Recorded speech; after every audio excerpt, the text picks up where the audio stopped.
സ്വന്തം മകളെ അങ്കണവാടിയിൽ നിന്നും കൂട്ടിക്കൊണ്ടുപോയി അമ്മ ചാലക്കുടി പുഴയിൽ എറിഞ്ഞ വാർത്ത കേട്ട് ഞെട്ടലിലാണ് കേരളം. എറണാകുളം തിരുവാങ്കുളത്തെ 3 വയസ്സുകാരി കല്യാണിയെയാണ് അമ്മ സന്ധ്യ പുഴയിൽ എറിഞ്ഞു കൊന്നത്. സംഭവത്തിൽ സന്ധ്യക്കെതിരെ ചെങ്ങമനാട് പോലീസ് കൊലക്കുറ്റം ചുമത്തി കേസെടുത്തു. തിങ്കളാഴ്ചയാണ് നാടിനെ നടുക്കിയ കൊലപാതകം നടന്നത്. കല്യാണിയില്ലാതെ അമ്മ സന്ധ്യ വീട്ടിലെത്തിയതോടെ കാര്യം തിരക്കിയപ്പോഴാണ് കുഞ്ഞിനെ പുഴയിലെറിഞ്ഞ വിവരമറിയുന്നത്. തുടർന്ന് മണിക്കൂറുകൾ നീണ്ട തിരച്ചിലിനൊടുവിൽ ചൊവ്വാഴ്ച പുലർച്ചെ 2:20 മൂഴിക്കുളം പാലത്തിന്റെ 3ാമത്തെ കാലിന്റെ പരിസരത്ത് മണലിൽ പതിഞ്ഞു കിടക്കുന്ന നിലയിൽ മൃതദേഹം കണ്ടെത്തുകയായിരുന്നു. സന്ധ്യയ്ക്ക് മാനസിക പ്രശ്നമുണ്ടെന്നും ഭർത്തൃവീട്ടിൽ നിന്നും പീഡനം ഉണ്ടായിരുന്നുവെന്നും അതുകൊണ്ടാണ് കുട്ടിയെ കൊലപ്പെടുത്തിയതെന്നുമാണ് പുറത്തുവരുന്നത്.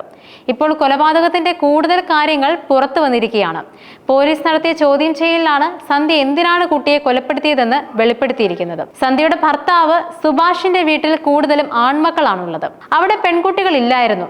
അതുകൊണ്ട് തന്നെ കല്യാണി ജനിച്ചപ്പോൾ മുതൽ അവർക്കൊരു പെൺകുട്ടിയെ കിട്ടിയതിന്റെ സന്തോഷമായിരുന്നു. മറ്റാരേക്കാളും എന്തിനേക്കാളും സുഭാഷ് കല്യാണിയെ സ്നേഹിച്ചിരുന്നു. കല്യാണി ആ വീട്ടുകാരുടെയൊക്കെ കണ്ണിലുണ്ണിയായിരുന്നു. എല്ലാവരും കല്യാണിയെ വളരെ സ്നേഹിച്ചിരുന്നു. ആ വീട്ടുകാരുടെ എല്ലാം സ്നേഹവും ഏറ്റാണ് കല്യാണി വളർന്നത്. പക്ഷേ ഭർത്താവും ചേർന്ന് കല്യാണിയെ സ്നേഹിക്കുന്നത് സ്വന്തം അമ്മയായ സന്ധ്യയ്ക്ക് ഇഷ്ടമില്ലായിരുന്നു. കല്യാണിയെ കൊഞ്ചിക്കുന്നതൊന്നും സന്ധ്യയ്ക്കൊട്ടും സഹിക്കാൻ കഴിയുന്ന കാര്യമായിരുന്നില്ല. കുഞ്ഞിനെ മറ്റാരും സ്നേഹിക്കേണ്ട എന്ന് പറഞ്ഞ് എപ്പോഴും വഴക്കിടുമായിരുന്നു. സുഭാഷിന്റെ വീട്ടുകാരെ മൊത്തത്തിൽ സങ്കടത്തിലാക്കുന്ന ഒരു കാര്യം ചെയ്യണമെന്ന് സന്ധ്യ വിചാരിക്കുകയാണ്. അപ്പോഴാണ് കല്യാണി ഇല്ലാതായാൽ സുഭാഷിന്റെ കുടുംബം ഒന്നടങ്കം വിഷമിക്കുമെന്ന് സന്ധ്യ വിചാരിച്ചത്.